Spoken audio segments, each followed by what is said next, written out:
Hello, ladies and gentlemen. Welcome to NJPW puroresu Review.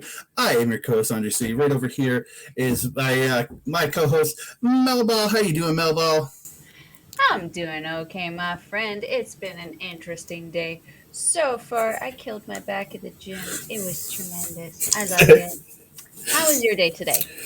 I was great up until we tried to record twice already, and I realized my internet was just hating me, so I moved up to my the upstairs office in my house, and I got a hardwired internet now, so I'll be running hardwired down to my basement very, very soon. Hey, it isn't a Andre Melball wrestling talk if we're not having technical difficulties. Well, third time hopefully is the charm, and we are here to talk some NJPW Dominion, ladies and gentlemen. The second biggest event of NJPW's year, I think, as like just by pure event status, I would say. That way.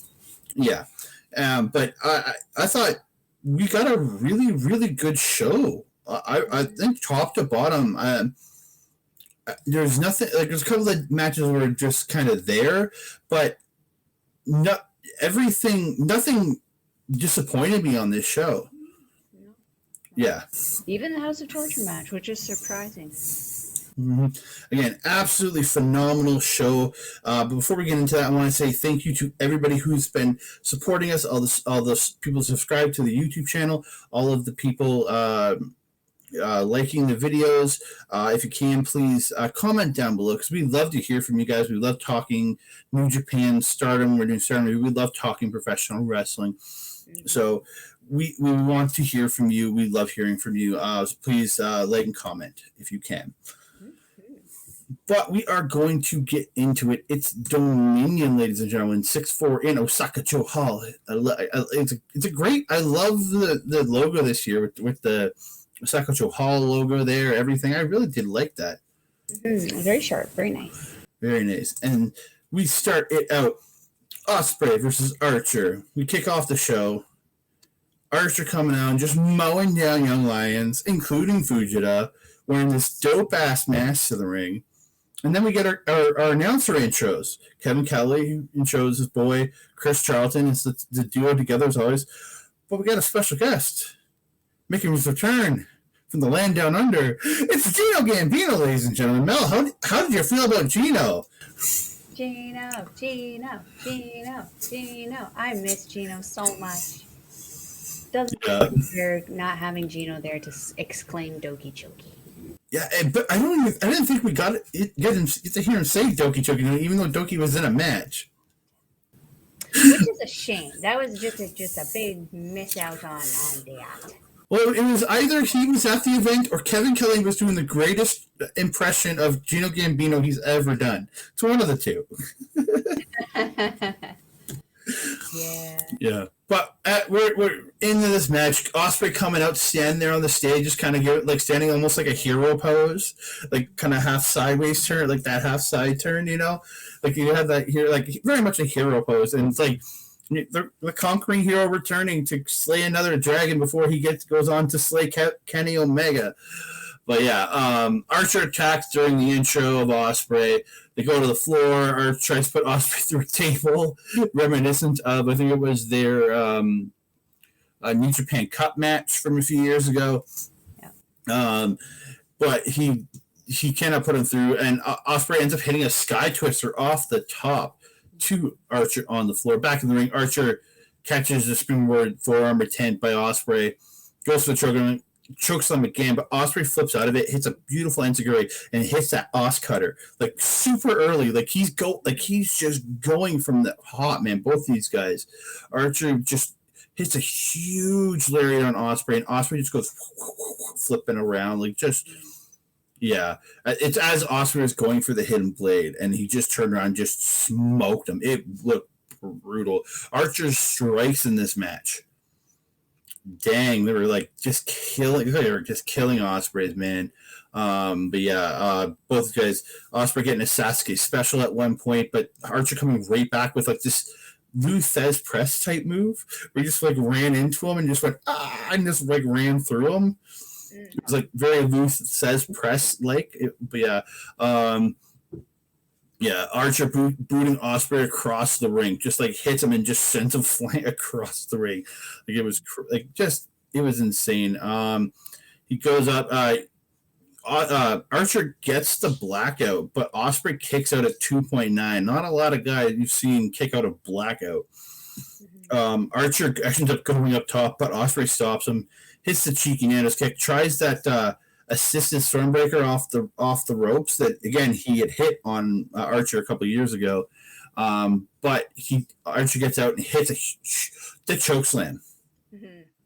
Holy shit! Like he had him like. Dude, he was high. Like, he got him high on that one, and yeah. But and then Ospreay comes back, hits a kick to the knee, and then a hook kick, hits a hidden blade, then hits 2 more hidden blades, then pulls the elbow pad off and goes for the final 4th hidden blade and gets the win. Absolutely tremendous match. It was like 9 minutes, I think, 9.5 minutes, but tremendous 9.5 minutes. And what an opener. Very, very heavy hitting match, this one. You mentioned pretty much everything I did except for that diving cannonball that Archer did off the apron onto Ospreay on the outside. Just picture perfect. Very, very, very, very agile for such a very tall and not lanky guy by any means. I mean, Archer is jacked. So very, very foldy-poldy, roly-oly. But yeah, for a big guy, like, sorry, it was 8. The match was only 8 minutes. I just checked it. It was only 8 minutes, but so much was packed in there. And like Archer is deceptive. He can fly and move like a junior heavyweight, but he hits like a goddamn freight train. But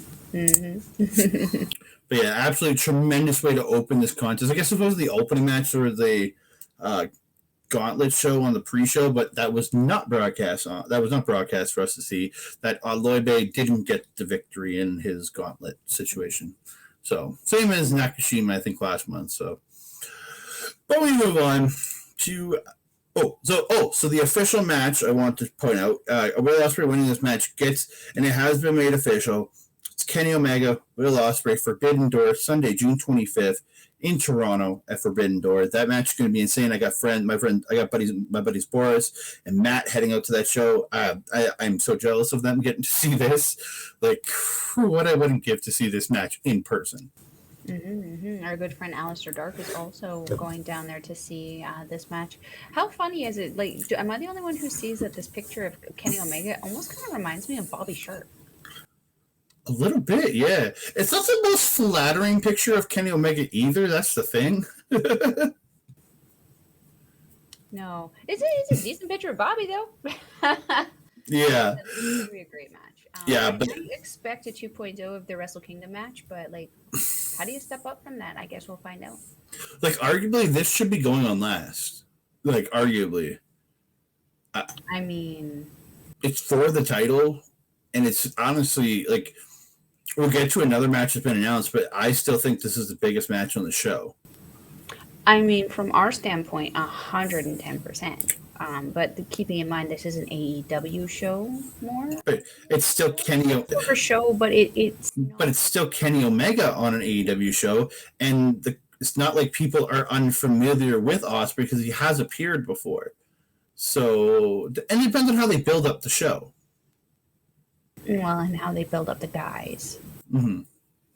Yeah. But we move on. It's LIJ. Just 5 guys. One more time. I'm sorry. I've enjoyed the matches, but they have been wrestling each other pretty much every show for. I'm excited about Chris Charlton singing along with the intro to Just 5 Guys than I am to see them wrestle as a faction right now.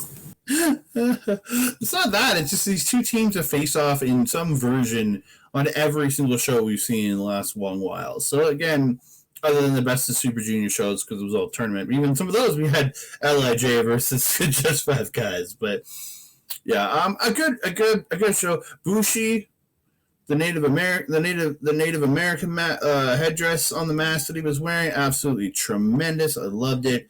A big brawler to the floor while Naito and Douki battle it out in the ring. Bushi in with the forearms to Taka. Taka comes back but he just eye pokes him, just like, screw you. I'm gonna poke you in the eyes. Just even though technically isn't LIJ technically supposed to technically be a heel faction, and just Five Guys a face faction. They like they walk the line and like step off of it on either side from time to time. DVD into a gut, like a DVD position into a gut buster, and then he hits a gut. She goes to gut buster, then turns it in, and then hits a DDT right after with it. Look at a really good sequence there. Satellite DDT by Kanemaru to Shingo. Taichi impersonating Shingo Takagi with the points to the crowd as he's like pointing. I was just like, ooh, that feud's gonna go on all year, isn't it? That's gonna be a fight forever kind of thing, I think. Yeah. They're gonna like each other. Taka gets the just face lock at one point, but it gets broken up onto Teton. But in the end, all of LAJ hit a big move on Taka, and Teton hits a top rope stomp, and then he applies Immortal and gets the submission win. Mm-hmm, mm-hmm. I like that. I like that they did that. It kind of makes it feel nice that, coming up short with that Best of Super Junior tournament ender there against Master Wato. It was nice to give him kind of a send-off into the sunset win there.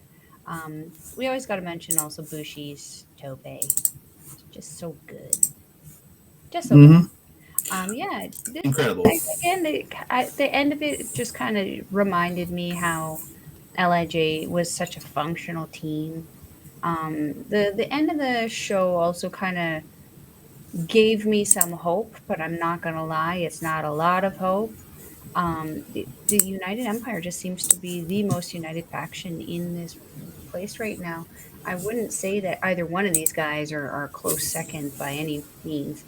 But I still like how effortlessly Los Ingobernables just seems to work together. Zero communication. 100%. They have that ability to read each other's minds. It's spooky. Spooky ooky-ish. We move on to a match that I'm putting on my best match of the year list because I thought this was absolutely. I love the opener, but this one. This is my favorite match of the night. Like I thought both these teams, like Kushida, like putting his working pants on tonight, that's for sure. But both these teams absolutely tremendous in this. Yeah, I love the vest that TJP was wearing, the bone vest. First note, that vest is freaking cool. Yeah, I wrote that down too. Akira and Knight start with the dual drop kicks at each other, and they're both coming out with fire. They both have something to prove in this one. It was crazy. Very much a poetry, and if you remember the old Hardy Boys poetry motion where Jeff Hardy would jump off the back of Matt Hardy into but Kevin Knight doing that, but with the splash into the corner, doing that with Kushida here. Knight getting a beautiful acai moonsault to Akira and TGP onto the floor early there. Really good. Wait, something to add on to the Hardy Boy thing.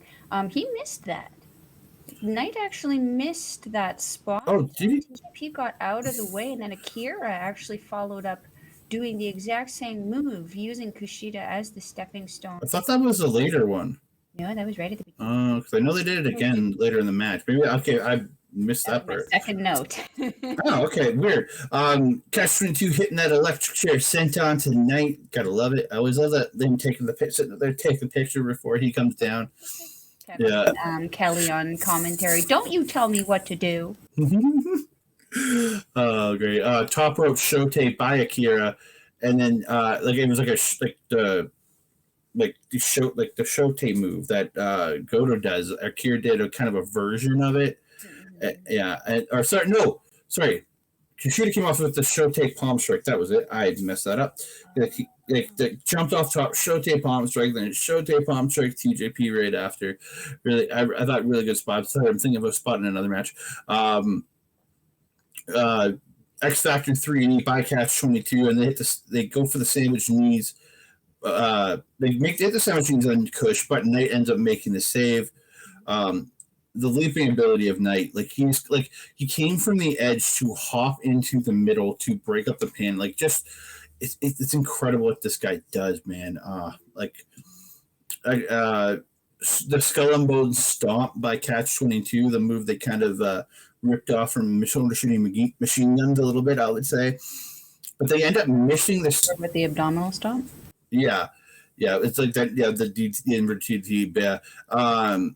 But they end up missing the sandwich knees again. They crash into each other, and like Kevin Kelly, Chris going, "Oh, that knee on me, that's just brutal." And they were just calling about him, like that can't feel good. Just from a knee to with somebody else, like no. Jet Setters set up, hit the electric chair drop kick, but cannot get the win. Akira stops a top rope Rana by Knight, and TJP gets Knight onto his shoulders. Finally, after so goddamn long, they hit the leaning tower, and then they follow it up with the sandwich knees to Knight, and they get the win. Catch 22, raising those titles over their head again. I am so gosh darn happy. Same. So I'm not gonna lie though, they shouldn't have lost them in the first place. It just kind of felt like a bit of a pointless waste of time for them to not be having those titles. But hey, at least Knight and Kushida shined them up for them real nice the day before they won them back. Pretty much. A thing off of their list of things to do. Anything else in the match before we get into the post match? The only thing that I have left that you didn't comment on was just the fact that Knight can do that drop kick, the electric chair drop kick, that he can drop kick the chest of another human being stacked on the shoulders of another human being. It just absolutely incredible. The end of this was not incredible. No. Well, it was interesting. So Akira and TJP are in the ring celebrating with Dan Maloney, who was out there with them. And Clark Connors come down, and he says, and he makes a comment, says, "I'm going to challenge for." Everybody, the announcers are thinking he's coming out to challenge Maloney because they've been going to war. And then he says he wants to challenge for the tag titles, and he introduces his partner, and he points to the stage, and Maloney attacks Catch 22 from behind. So I'm super confused, but it doesn't surprise me at the same time. Because as much as I love Maloney as part of UE, I kind of found him the odd man out in the team. Yeah, he kind of had that attitude. I mean, I mentioned in the last video, it was interesting to see the dynamic because you had kind of like the bad boy attitude in him and then the good guy attitudes and people like TJP and Akira. And Akira, in borderlines. He's a little feisty, that one. I think it depends on the day. But, yeah, I agree. I think that Bullet Club is probably going to be a better fit for him, especially given what Bullet Club has kind of evolved into. That being said, though, I don't think that they're ready for the... Like, Maloney may have been like an inside guy for all intents and purposes. He could be something that, oh, yeah, they've been working on this, so we should look out for this kind of thing. But you weren't there very long. Like, if you were really thinking about it, you would have maybe let it go a little bit longer. Maybe let Connors work on himself a little bit, work on yourself a little bit, you know, kind of get some more information and then make the turn. But, like, I don't know. I felt it was a little rushed. Yeah. But that being said, everything about this variation and era, if you will, about Bullet Club has felt rushed. It's felt sudden. Yeah. So yeah, I mean, again, arguably a better fit. Has Ospreay responded yet to this? I haven't seen anything. Because wasn't he the one who, like, I mean, it's his team. He obviously recruited this mofo. I blame Gideon Gray. I mean, but ultimately, like, Gideon could sort of almost be like a Gato, if you will, there, since he's not really kind of around. But ultimately, Ospreay is going to be the person who says yay or nay. Yeah. Way. And he said yay. Now he sashayed away. Yeah, well, we'll see where it goes. And I see it working because really Connors is going to... They didn't need another junior for the Bullet Club for Connors to team with because he's going to, like, come the fall for the Super Junior Tag League. He was going to need a partner. Mm-hmm. because like there really is like as far Ishimori. as like because Ishimori's out for a while, and even if like I don't know if Ishimori and Connors would really work as a tag team in my opinion. It would be a very mismatched team. Not even just the personalities, but the styles would be just. What would you do with that? There's nothing you could really do. That's power and power. I feel like it would be. It would be boring. It would be a boring team. Yeah, so I like that these two kind of complement each other, can complement each other. So again, they beat up Katshutu. Maloney hits a driller killer onto Akira, and Connors hits a no chaser onto TJP. And yeah, Mm. Connors leaves yelling at children and women as he always does because he's obviously a misogynist, children hating pig. I complete joke there, but Women and children, yeah, beware of Clark Connors. My pretty goodness. much. So we move on to the NJPW Television Championship. So I think every match going from that match on is all title matches. I believe you're correct. Yeah. In reality, every match on this show, except the 8-man tag, revolved around a title. Because even that first match was a number of contendership. So Yeah. yeah, so we're into the gold, baby. We're into the gold. It's Zack Sabre Jr., my boy, TMDK versus Jeff Cobb, my boy, United Empire. I'm like I said the last show. I'm insanely conflicted by this. Boy. I'm so conflicted because I love both of these gentlemen, and yeah, Saber goes for a front chance and right at the hop. A Cobb just like runs it into the corner, and this match was pretty much Jeff Cobb beating the shit out of Saber, trying to go for technical moves, and Cobb just stopping him and slamming and beating the shit out of him. Mm-hmm. Mm-hmm. It's like Saber goes for a Cobra Twist at one point, but he just gets tossed over. He tries a knee bar, but Cobb escaping, and Saber keeps trying to flow for all these submissions at one point, and Cobb just keeps slipping out and getting out. Mm-hmm. But then Cobb just like is throwing him off. It was very much like Saber didn't like have an answer. And you gotta remember, Cobb is a wrestler. This man is Olympic level wrestler. Like he competed for Guam. So like he has insane mad abilities. We don't remember that because of everything else that he does. A lot of us don't remember to think about that. But yeah, I thought the way they went back and forth with this was great. Cobb just and tossing Saber hard into the corners at one point, just slamming him. But he goes for spin cycle at one point, but Saber turns it into a rear naked choke. But Cobb just goes "Hua," and just drops down on his back, just crushing Saber on the mat. I was like, oh. So many yeets. Yeah, the end of it comes though. Cobb reverses a Euro clutch into the Hawaiian clutch, same move. Then he hits spin cycle, hits a release German. As he goes for tour of the island.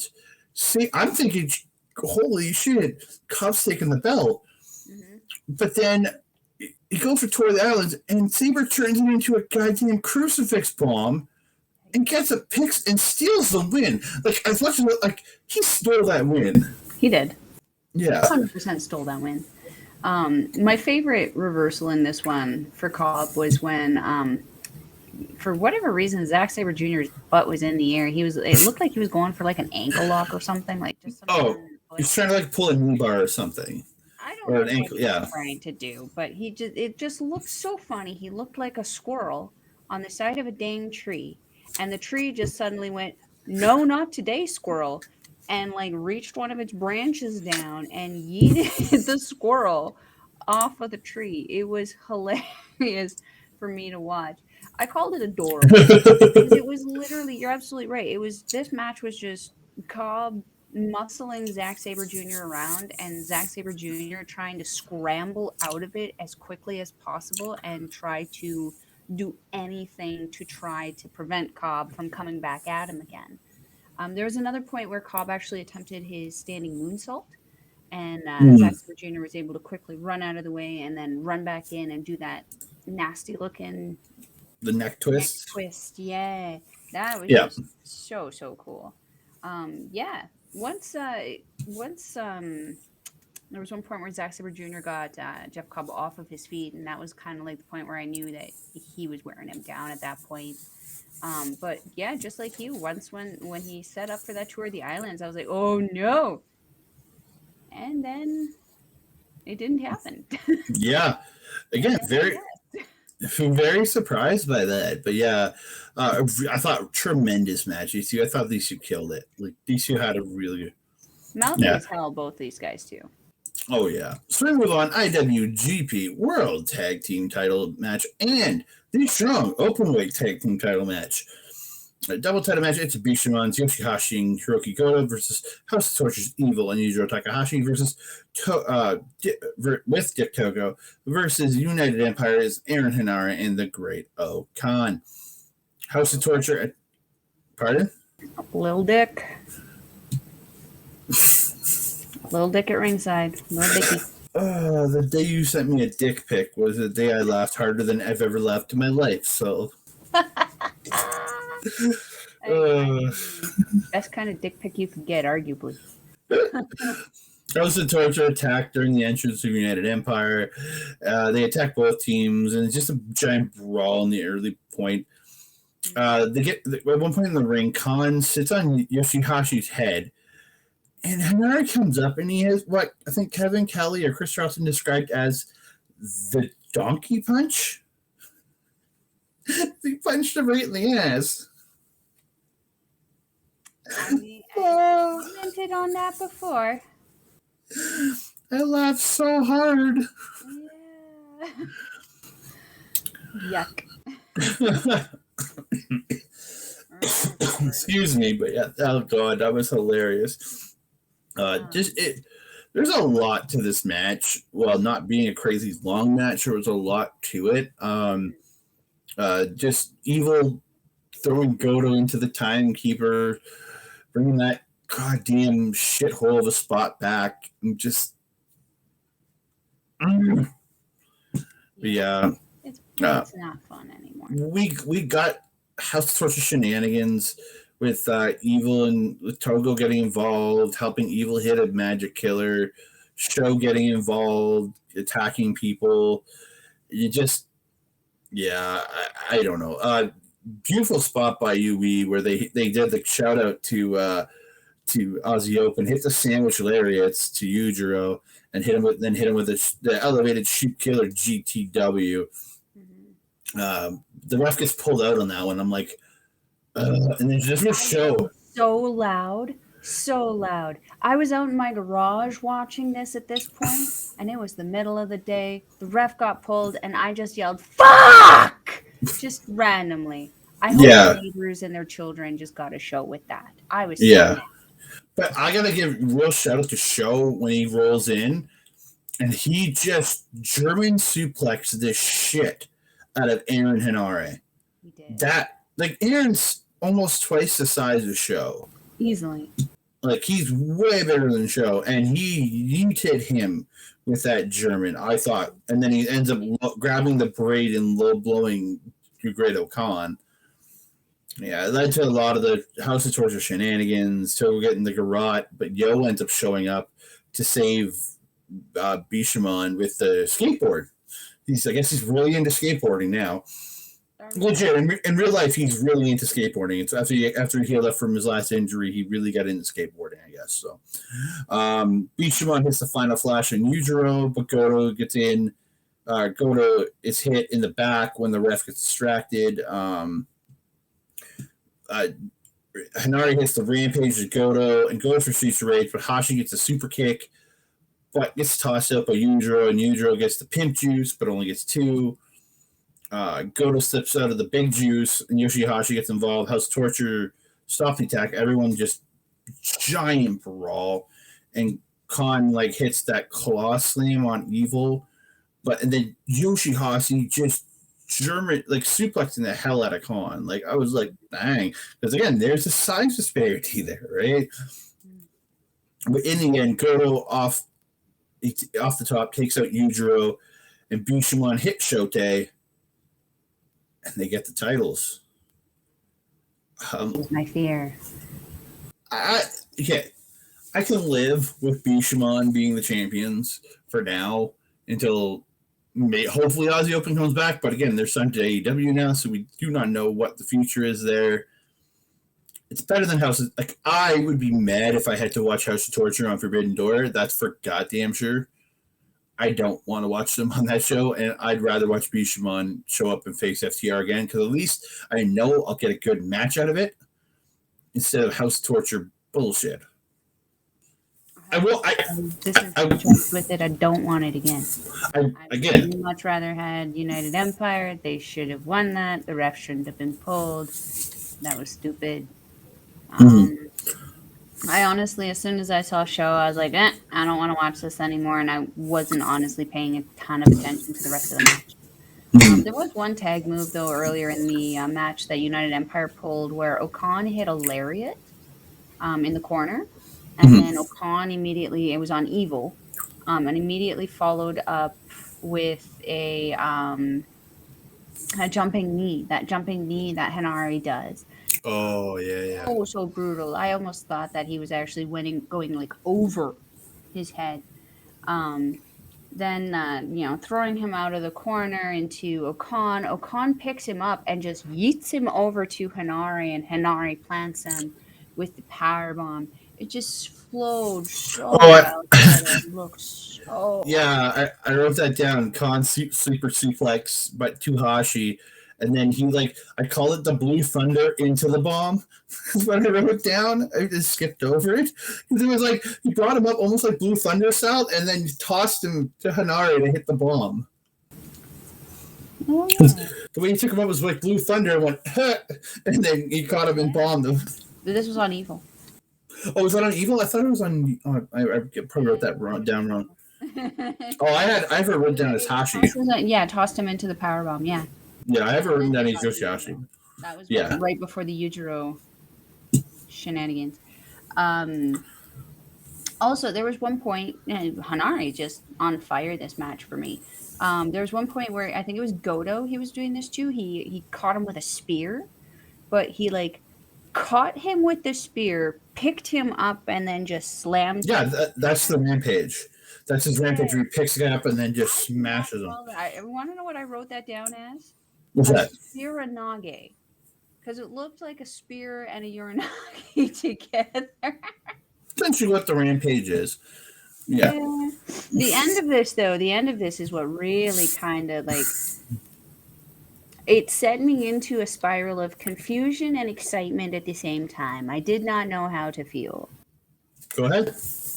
This was when, the Bishamon's celebrating and everything. We hear some strange music pop up, and we see some familiar logos pop onto the Titantron, and we see Bullet Club logos and War Dogs. Really awesome sounding name, but we see the emergence of the android Alex Coughlin and Mr. Sassy Pants. Am I allowed to call him that now?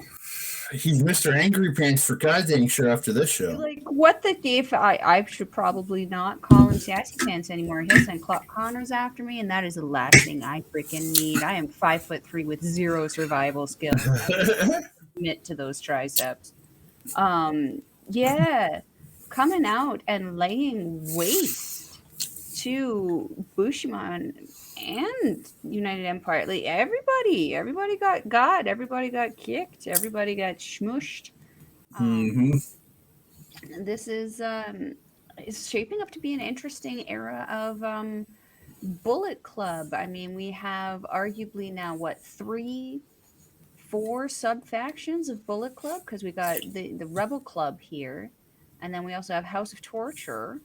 Then we also have whatever Jay White and Juice are claiming to be, and who are Bay and Austin a part of.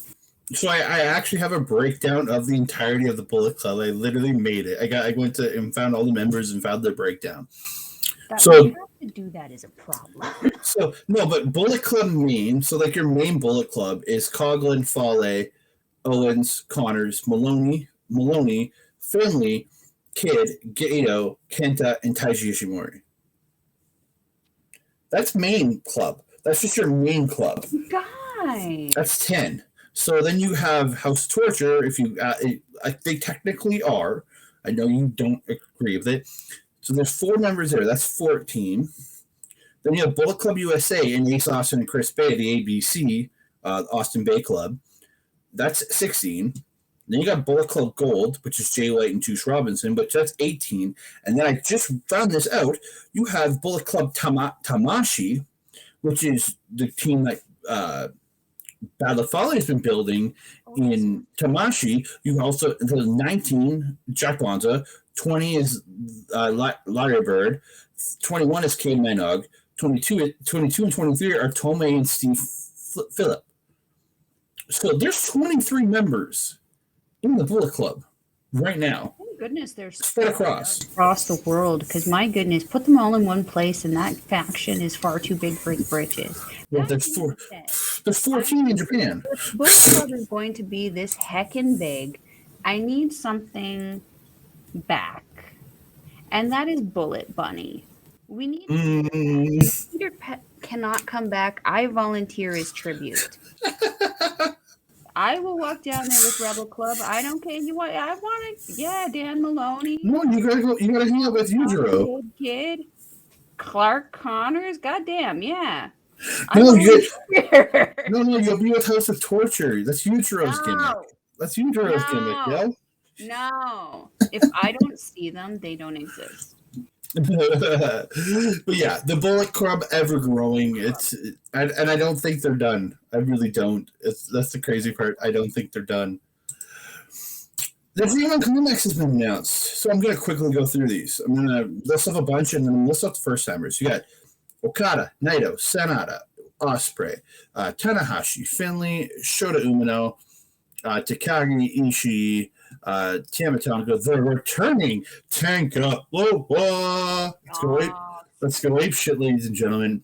Hiroki Goto, Yoshi-Hashi, Toru Yano, Kenta, Zack Sabre Jr., Taichi, El Phantasmo, Evil, Chase Owens, Jeff Cobb, Great O'Khan, Aaron Hinare. That's everybody who's been in a G1 before. So after this, we've got Hikuleo, first time, Eddie Kingston from AEW. He's essentially the AEW representative this year, which I think he'll have some interesting matchups with the people if he's in the right blocks.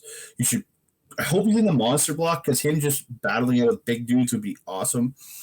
Ren Narita, Gabriel Kidd, Alex Coughlin, Shane Haste, and Mikey Nichols. Let's go, baby. Yoda Suji. And I think the one that got the biggest cheer out of everybody, the final person announced from Pro Wrestling Noah, it's Kaito Kiyomiya.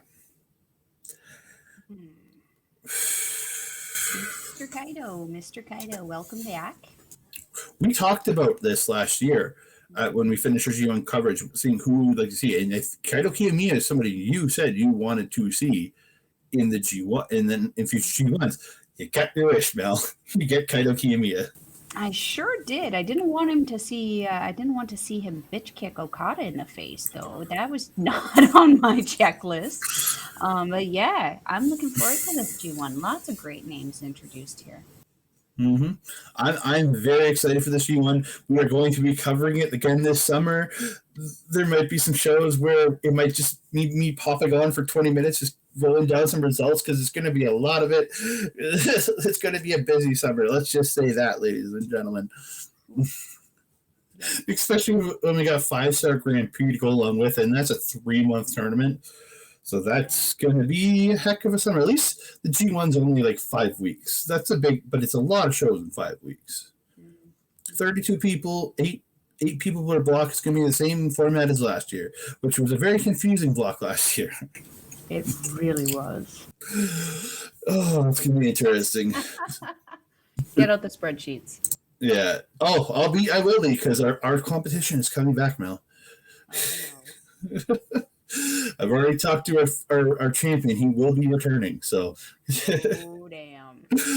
But we move on. Never Openweight Championship. David Finlay, El Phantasmo. New music, new graphics, new gear, new T-shirt, all new stuff for Mr. ELP. And Kevin Kelly saying he is his own man. He walks alone and he is factionless. According to Kevin Kelly, right now, this man is factionless. He's not Hontai associated, so. Well, I mean, he just came out of Bullet Club. Who would have him? You know? Hantai takes everybody.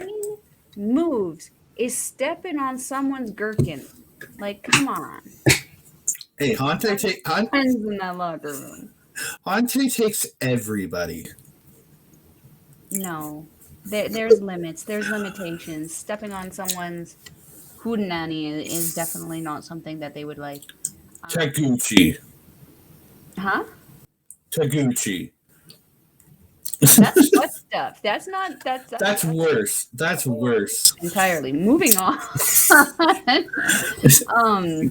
Yeah, I agree. I really like the look from ELP. The blue on his trunks. It's nice to see some color on him because he's been pretty much black and white since joining Bullet Club, and it was kind of, you can only do so much with a black and white thing.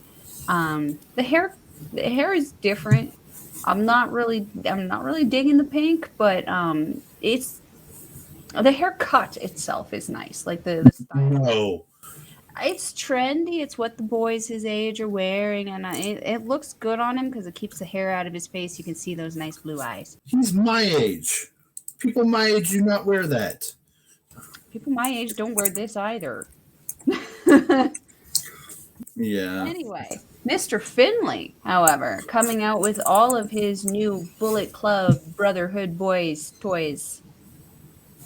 Rawr. This team, though, I have to say, for as well as they came in, because they came in that V flying formation with Finlay at the front and everyone kind of flanking behind. They to me, I wrote down, they look like an aggressively unhinged team. Like they looked under control at that moment, but we know how Gabe Kidd wrestles. We know how Coughlin wrestles. We know how Connors wrestles. We know how Finlay wrestles. We know how Maloney wrestles. You know, these guys are all, they're a little cuckoo. They're a little wacky. So it'll be interesting to see how David Finlay kind of keeps these guys under control while allowing them their freedoms. This faction of Bullet Club is going to be very loud, very dominant, I think. Going to be a lot of fun to watch them kind of make their rounds. Something I noticed at the beginning here, when they started fighting and they got out into the crowd, did you notice when they got past that first barricade, because the way they had it set up, they had the main barricade and then the gap, and then a second barricade and the people. When they were in the second gap and Finlay got tossed into the fence, Oscar Loibe ran in to, do the thing that he's supposed to do and hold the gate. And I noticed as soon as he went in, he grabbed the gate, and I'm like, my guy, you're not doing anything. You're grabbing the gate behind you. The people are in front of you. You need to protect the people in front of you. And in came ELP, and there went ELP and Finlay into the crowd, and Loibe just has this, like, bewildered look on his face, like, what? I'm holding the... Oh. It was a funny little moment in an otherwise very serious, intense match that I had a nice little chuckle at there. Adorable. Yeah, I thought these two had a really incredible match. Like ELP he's almost crazed in this. Like the way how much he just wants to destroy David Finlay here and ruin everything that's going for him. Like just the stuff on the outside, and Finlay setting up a table that we didn't get quite yet, but yeah, both these guys just going back and forth, a lot of crazy stuff. ELP does get Finlay in the tree of woe, stands on the nuts, then gets a running drop kick into the corner. Beautiful springboard tornado DDT by ELP. Followed that up really good. Just when these two are like throwing forearms at each other, it's just it looks so good. I'm just cracking each other in the face, man. ELP gets tossed over Finlay into the corner, and Finlay ends up getting the Blue Thunder Bomb for 2, then hit a swing into the Irish Curse backbreaker for 2. Just these going back and forth, these two just killing each other, man. Finlay tries what I will never stop calling the Trash Panda, but ELP slips out, hits a super kick, then he hits sudden death, gets a 2 count, hits it like a inverted DDT, goes up to the top, but Maloney jumped up onto the apron, but Connors pulled Maloney off of the apron. It was really weird.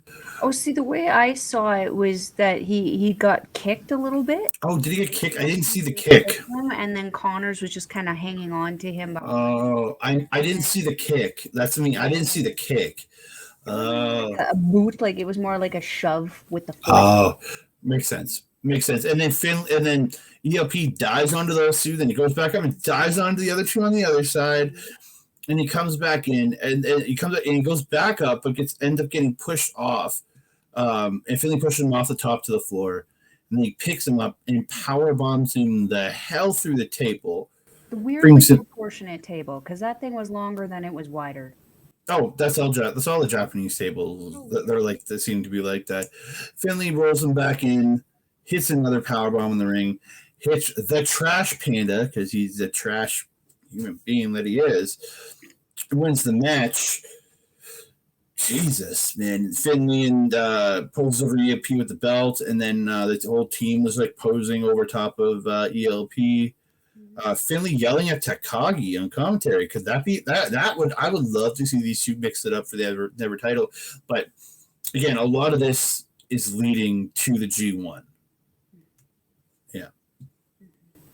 Yeah, I mentioned I wrote down the calling out Shingo afterwards also, and it's like, don't really know if you want that smoke quite yet, sir. Like I know you're looking for challenges, but I mean, get granted, Takagi, he's not on the level he was when he came into NJPW by any means. I mean, that's a former IWGP World Champion, but most recently, I mean, he was a former KOPW champion, which is. But he's still Shingo Takagi. It's Takagi. Yeah, you don't want to mess with him. So yeah, something else I wanted to add. There was one point, to get the thirst trap out of the way, where ELP went to hit the ropes to do a dive, and the 4 guys from Bullet Club kind of moved in and kind of like prevented him from. I lost all semblance of time. There was so much tricep, bicep, rear delt in the picture. I was just like, oh, magic mind. Yeah, I didn't care what was going on after that. And then the match resumed, and I went back to planet Earth. Oh, Jesus. The end afterwards, everything else you kind of mentioned briefly in some way, but the end afterwards, where they had that really, really great camera angle of ELP on the ground, Finlay over top of him. Did you catch that tension when Oleg came in and was giving the ice pack to ELP? He actually leaned in and actually kind of leaned in front of Finlay. Just the look, I feel like he could feel the eyes burning in on the side of him. And my first thought was, oh my God, get out of the shot, my God. Yeah. Like, he was literally taking up 2/3 of the camera. And it's like, that is not only the newest heel faction captain in NJPW, that is currently the pissiest man in NJPW. You're taking his spotlight. When he was literally just bitching for the last few months about how people were taking a spotlight. Get out of the way. Get out of the way. But yeah, he slid out of there so quickly, so awkwardly, and you could see Finlay just watching him. Just these kids today. Telling you. Yeah, it was a fun one.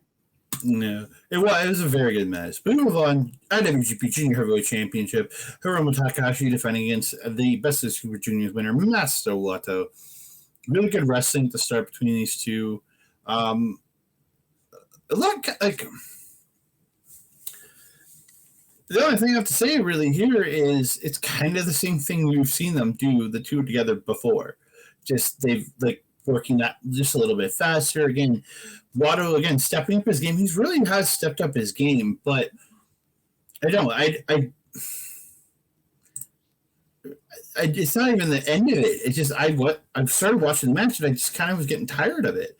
I don't know why. I just was. And I mean, we did just watch like a month pretty much straight of Super Junior matches, so we might be a little Super Junior. Yeah, but that Catch 22 match was absolutely tremendous. So I don't know. Style. Yeah. Style entirely. No, it was still a very good match. Like you get and then greatest hits from both guys diving, or Wato doing a lot of diving to the floor. The Bulldog zigzag combo by Wato looked really good. Hiromu's fire is just great. I love when he was hitting his lariats, and Kevin Kelly was saying, making comments about Shingo Takagi, who was at ringside on commentary, giving props to Hiromu every time he was doing the big lariats, because again, he's taken that from his boy, Shingo Takagi. But yeah, look, Vendaval,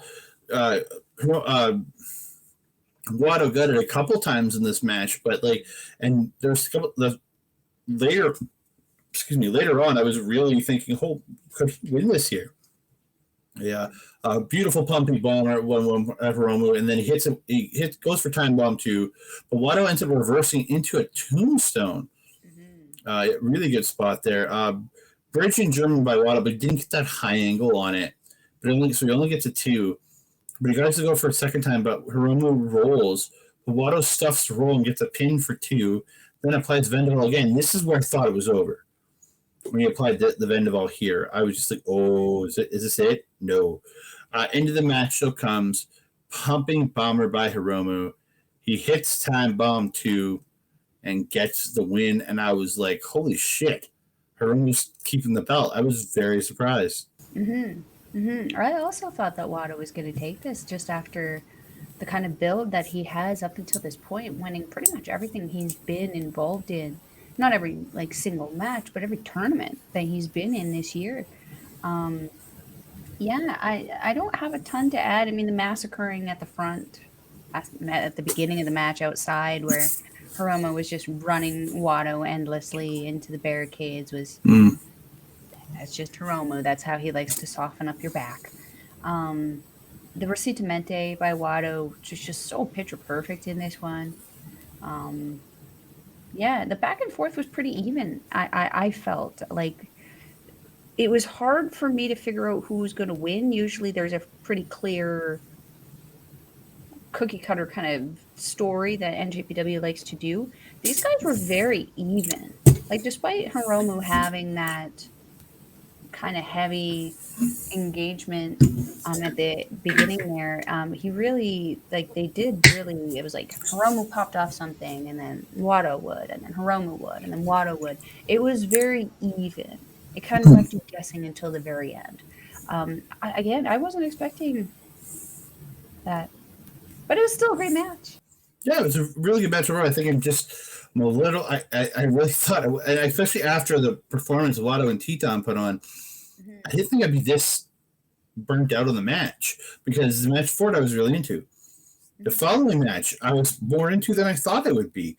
So it was just really surprising to me. Yeah.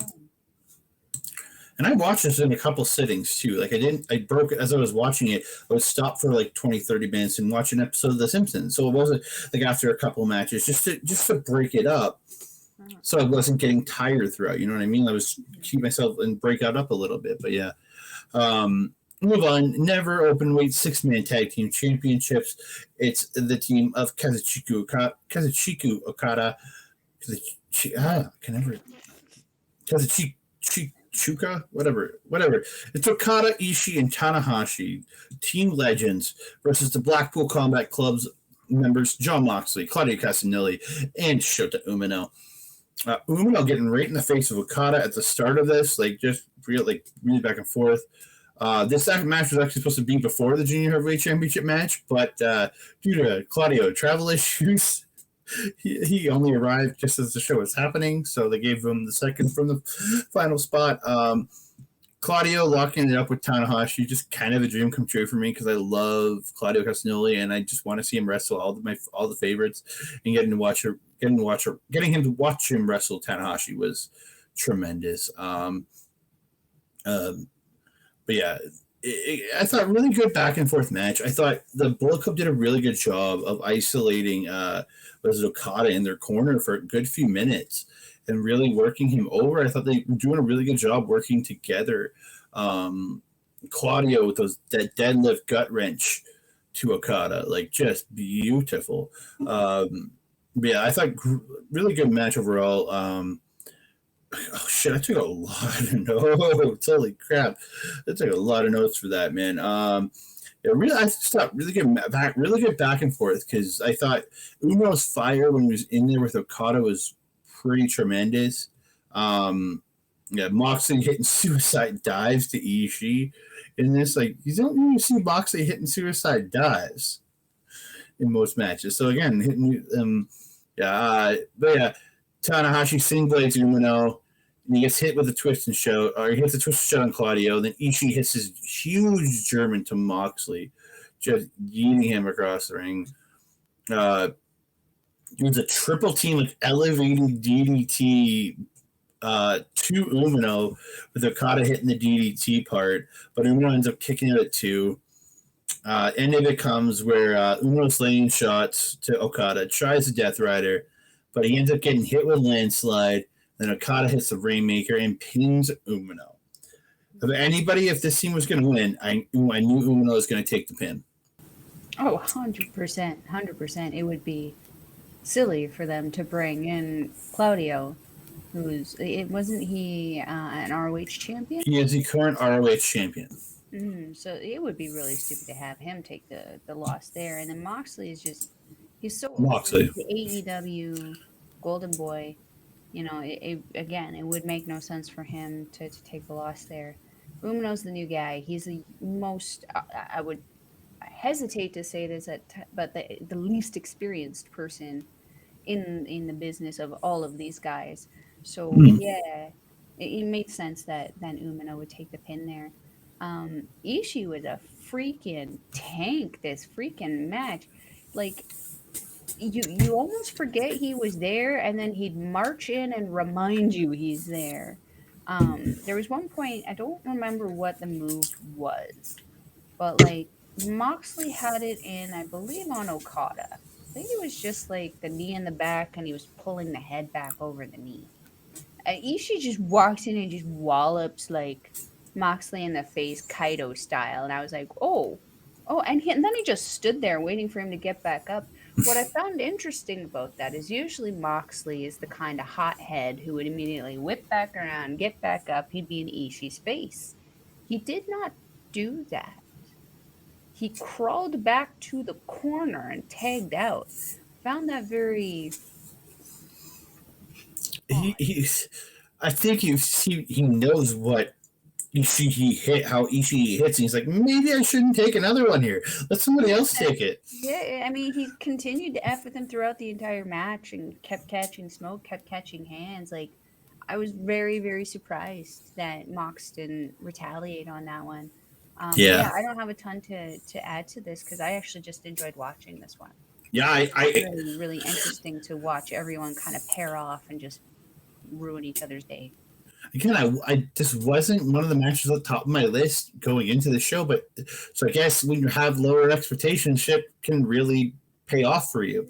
I really did enjoy this, and I didn't think it was going to be a bad match in any sense, but it was. Sorry, trying to fix something on my camera. Airplane spin too. The Cesaro spin, or what is it now? Is it the? It's a Claudio spin, yeah. Whatever. The Claudio tornado. 17 seconds? He did, I think I counted it out around 25 or 26 rotations. Jesus Christ. Yeah, it was crazy. It was and just going. It was nuts. But after the match, Mox ends up getting on the mic. He says, you guys think you're the best in the world, but you're not the best wrestlers in the world because they, as in Mox and Claudio, train with the best wrestler in the world, and they have a message for him, and it shows Bryan Danielson on the screen. He ends up challenging, like says he will beat Okada's. Come to the desert, I will beat your ass, like referencing to the rain, right? and he essentially challenging Okada to a match. Okada says he will share a ring with him, and he can make it rain anywhere. And he mentions he'll walk through a forbidden door. You see that the forbidden door will be opened, and then we got it. It's official. It's Bryan Danielson versus Kazuchika Okada. That's going to be a banger, man. Mm-hmm. Those are the only two the Kenny and Ospreay match and the Danielson and Okada match are the only two matches officially announced at this point. But this is also this is post Dominion. I haven't seen the Dynamite yet, so we'll see where this goes. But boy, howdy, this is going to be a barn-burner, man. Like, that pay-per-view is going to be pretty goddamn sick just for the two matches they have on there now. 100%. It'll be interesting to see who else they bring over. I can't wait. I'm excited. But we get to the main event. It's Sanada versus Yoda Tsuji. So Yoda Tsuji, after he speared the shit out of Sanada there at Dontaku, he went back to Mexico to keep wrestling.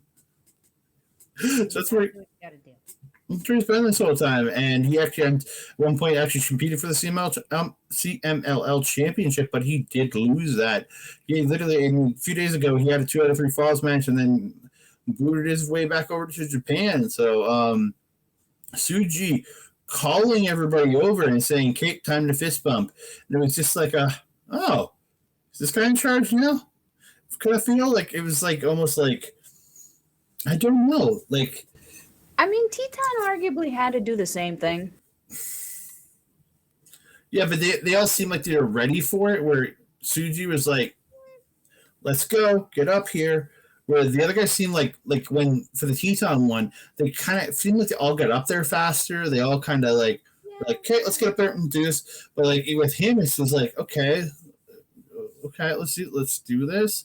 And even Shingo Takagi getting off commentary to come over and do it, like he got up slowly. He moved his way over slowly. Like it was just, but again, it's not a rushed thing, I think. And also, Naito is on his decline. Shingo Takagi is like almost 40 now too. So maybe this is Naito setting up the man who will take over for him and be the new lead, like the guy that maybe will eventually lead this faction in Yoda Tsuji. It's very possible. Like, it would make sense with the CMLL attachment. Yeah, I have a weird feeling that Teton was the reason, like the one that like bring Tsuji in though, because again, them working in CMLL together for so long and the connections there. Maybe he was the one like that. Like maybe Naito like got Teton to convince Yoda Tsuji to join, kind of thing.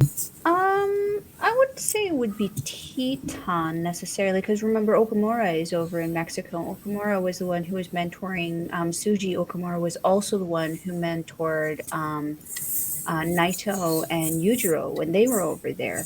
So it's possible that it could have been Teton, because he does tend to team with Teton every once in a while in the multi-man tag matches that they have at CMLL. But I'm going to more hazard that it was probably Okamura. And I know there's something out there that Tsuji saying he wanted to, like, flat out saying, I want to join LIJ. Like, he might have been remember some backdoor talks before, but he flat out said, I want to join LIJ. It's kind of bold being like, usually everybody gets recruited, where he was just like, I want to join. So, like, it's a very different thing. And I gotta say this, Tsuji looks just way more badass than Sanada. Like, just in every sense of the place, man. Sanada going to that like hop where a guy like hops over another guy as they duck under and go under, and Tsuji just spearing the shit out of Sanada and setting Sanada to the floor, and Tsuji ends up hitting a moonsault plancha on two of them on the floor. It looked really good. Sanada. I just thought these two, their back and forth is absolutely tremendous. Like, they seem, for the first time, they seem to have a lot of goddamn chemistry. Yeah. This is the best Sanada match I've seen in a hot minute. Like, he stepped up in this. I mean, he did get his ass kicked for, like, a lot of it, but You stepped up in this. This was a great match. We got the dingle dangle. I know. I was so excited. I saw him setting it up. I'm like, no way, no way, no way. We're getting a dingle dangle. And he did it so good. So good. His nose wasn't hitting the ground or anything. It was so great. Well, he's so goddamn tall. He does have pretty long legs, too. Yeah, but do you know, when I saw that, I'm like, Mel's going to be so goddamn happy with the dingle dangle. Happy. So happy. I was actually doing my makeup, getting ready for this stream while watching this match, and I was in the bathroom screaming, scaring the hell out of my dog, going, yes, dingle, Yeah. Suji getting, like, setting up for, like, the inverted gory special, or if you want to call it the vertebreaker, homicides move, but then throws him out into the inverted gory special slam. But yeah, like I think, oh, you're gonna get a goddamn vertebreaker? That's fucking insane. Yeah, Suji ends up stops the springboard attack by Sanada and cracks him with a super kick. Sanada ended up blocking a suplex they get into this like striking exchange, and like Sanada will chop Suji and he'll just go, and then Suji will chop Sanada and Sanada just like bending over going, ah! Like it was just like, showing the power advantage that Suji had here. Absolutely tremendous. Suji calling for the spear at one point but misses, and Sanada gets the drop kick, applies the skull end, but then they start reversing each other's moves, and Suji, he hits a very reminiscent of a man named Rollins stomp here. And I didn't even know that Moxley did it in the match before that too. Yeah, so it's just like, that sounds pretty goddamn popular. No. Yeah, Sanada ends up hitting a drop, or he hits a drop kick off the spear attempt, hits a moonsault, hits a Shining Wizard, follows it up with the deadfall, picks up the win. But yeah, I thought these two had a really, really good main event. They really had Suji shining in his first match back. 100%. And something that Kevin kept mentioning on commentaries is just the devious smile on Suji's face the entire time. And I was just sitting here thinking, as I was thinking about that comment, we potentially have another historic takeover show coming up where we could see some NJPW guys teaming with some Stardom wrestlers. You know who I just thought would be the perfect person to tag with Suji? Suzu Suzuki.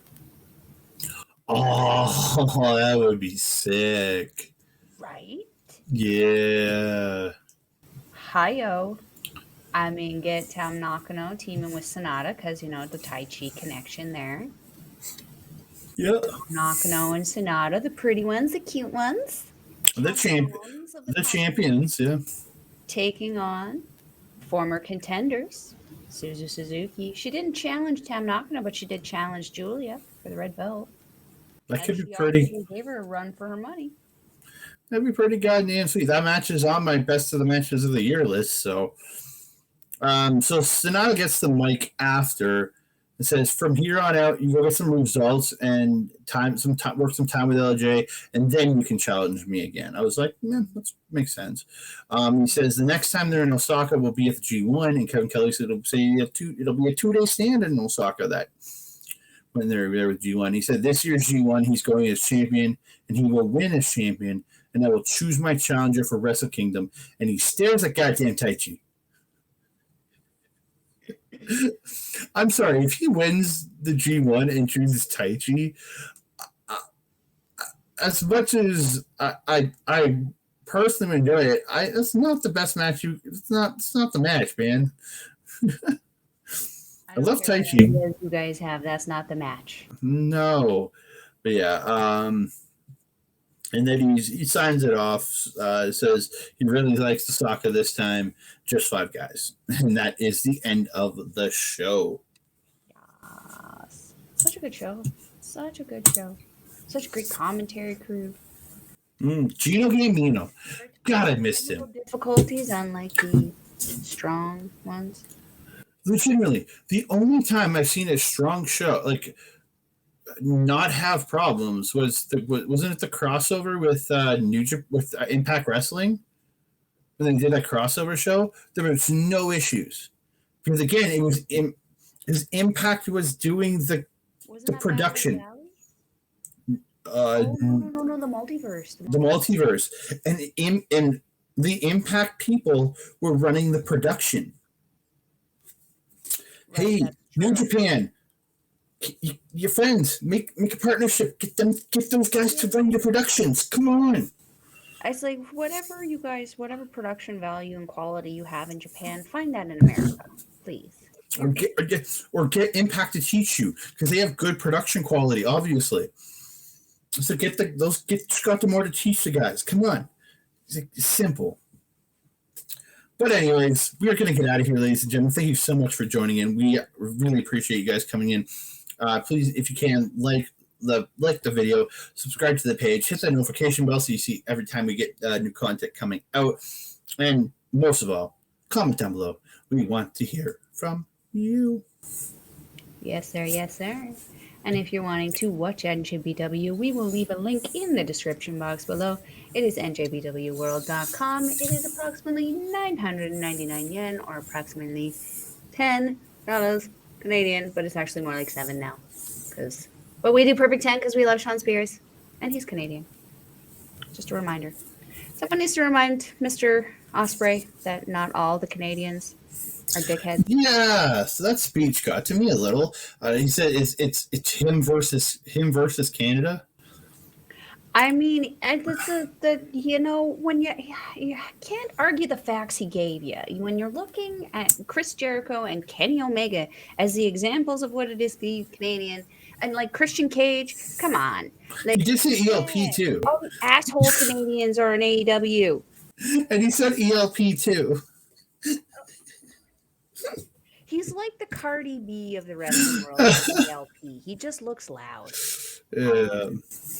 That being said, tell us about Backbreaker Media. Yeah, you can check our buddy Mike out at Backbreaker Video. You might be watching us there right now, so check out all the great content on Backbreaker Video. If you aren't there right now, you can check out Mike's live stuff at twitch.tv/MikeTheRef. You can also find all the great gaming content he puts out at youtube.com/@backbreaker_gaming. Lots of great content there. Hopefully, I'm looking to start, but again, my life has been very much too busy to do any real gaming content other than playing 5 minutes of Final Fantasy here and there. You can find myself on Twitter, Mastodon, Hive at That Canada Guy, Instagram at That Canada Dude. You can also find me over on Our Local Establishment at youtube.com/@OurLocalEstablishment, also on the TikTok, where you can find me talking about Into the Spider-Verse, which our review of that just dropped on the OLE YouTube page this week, and coming up in a week or so on the weekend of what's the weekend dates? The 16th, 17th, 18th weekend. As my schedule works out, we're going to be doing a review of Marvel Talk's going to be going DC, baby. We're going to be talking about the Flash movie on that weekend. So I wanted to do Spider-Verse, so he asked me. He said yes if we could do Flash, and I'm like, yes, I'm so down for some Flash. So we're going to be talking about that on that weekend, and then coming up every week for a few weeks at least, we're going to be talking some Secret Invasion too. So those will be coming out purely on the YouTube page. So we'll be recording those at odd times of the night and morning. So please stay tuned. I'll leave for those. Well, where can they find you? If you're wanting to follow Melball, you can follow her on Twitter at Collins Melball. You can follow her on Instagram, Facebook, Mastodon, and TikTok at Melball Collins. You can find us on our Facebook fan page, Andre Melball's Wrestling Talk. You can also find a Melball on Our Local Establishment as well, with our original programming, Paramindful, all things spooky-ish, with myself, the gold standard Carl Carafel, and Alex the Werewolf. This week's episode, we're going to be talking about like dream spirits and dream demons and dreams. Stuff like that. Dream, dream. We're gonna spookify it up. You can also catch me on ladies wrestling showcase on Astro Pizarro's YouTube channel, where we're gonna be talking about some ladies that we admire, that we like, and who you should look out for in the year coming up here. We're also gonna be touching a little bit more on the Trish Stratus, Alundra Blaze kind of drippity drama drip. That's always happening on the twits. Hey, that rhymed. Oh, it's late. Oh, it is.